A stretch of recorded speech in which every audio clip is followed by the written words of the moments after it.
पंछी और दो के पास चिड़िया रहती थी।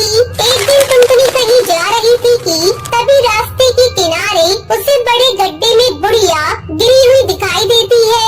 उस बुढ़िया के साथ वहाँ ढेर सारी टोकरियाँ बिखरी पड़ी थी। टुनटुनी को देखते ही बुढ़िया मदद के लिए पुकारने लगती है।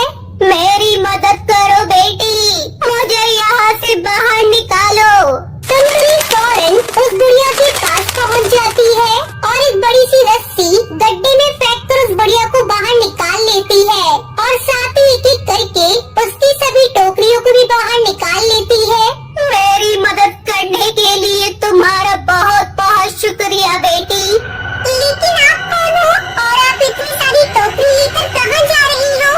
बेटी, मैं टोकरियाँ बेचने का काम करती हूँ। सामने वाली पहाड़ी के ऊपर जादूगरों की बस्ती है। मैं इन टोकरियों को लेकर वहाँ दुकानदारों को बेचने जा रही हूँ, लेकिन बुढ़ापे की वजह से मुझे चक्कर आ गया और मैं इस गड्ढे में गिर गई। देखो, अगर तुम मेरी टोकरियों को उस पहाड़ी के ऊपर ले जाकर वहाँ के दुकानदारों को दोगी तो इसके बदले में तुम्हें एक सोने का सिक्का दूंगी।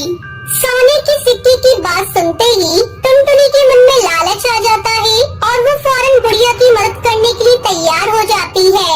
उसके बाद बुढ़िया टुनटुनी को अपने घर का पता बताकर वहाँ से चली जाती है। फिर टुनटुनी सभी टोकरियों को लेकर पहाड़ी की ओर चल देती है। तभी वहाँ उसे जादूगर कौवे की दुकान दिखाई देती है। टुनटुनी सभी टोकरियों को उस दुकान पर दे देती है। उसके बाद टुनटुनी उस बुढ़िया के बताए हुए पते पर पहुँच जाती है। बुढ़िया का घर बहुत ही खूबसूरत था।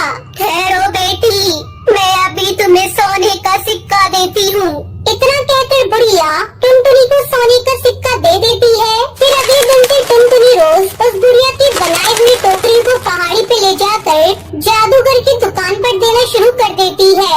इस तरह टुनटुनी की मेहनत के बदले में बुढ़िया रोज उसे सोने का सिक्का देती है। फिर एक दिन टुनटुनी बुढ़िया को अलमारी से सोने का सिक्का निकालते हुए देख लेती है। वो अलमारी सोने के सिक्कों से भरी हुई थी। अपनी आंखों के सामने इतने सारे सोने के सिक्के देख टुनटुनी चौंक जाती है। ये बुढ़िया तो बहुत अमीर है, इसके पास इतने सारे सोने के सिक्के हैं। अगर मैं इन सभी सोने के सिक्के को हासिल कर लूं, तो आज के बाद मुझे कभी पैसों की कमी नहीं होगी। इस तरह टुनटुनी के मन में लालच सवार हो जाता है और वो उसी वक्त उस बुढ़िया का गला दबाकर उसे जान से मार देती है। उसके बाद टुनटुनी वहाँ रखे सारे सोने के सिक्के लेकर भाग जाती है। अब मेरी जिंदगी में कभी किसी चीज की कमी नहीं